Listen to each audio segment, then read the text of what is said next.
જગ્યા છે. કાનુડો જુઓ શું ખાવા કાળિયો મળવાનું છે. કેવાળો ઈ દેવ બીજા મારો પોચા પોળ કરતા બહુ સારું છે. દ્વારિકાનો નાથ છે.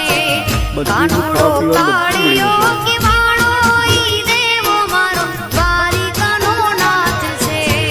ગેડિયાનો રાજા કેવાળો ઈ દેવ મારો દ્વારિકાનો નાથ છે.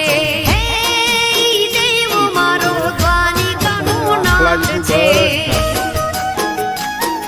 મસ્ત ચોખ્ખું સારું છે. બીજા જે વાતો કરતા હોય ને કે પોજરાપોળમાં આવું હોય ને આવું હોય, કોઈ વ્યવસ્થા ના હોય. જુઓ કેટલી મસ્ત વ્યવસ્થા. આ વિસનગરનું પોજરાપોળ આપણા દાસજ જતા રોડ ઉપર આવે. વિસનગરથી આ બાજુ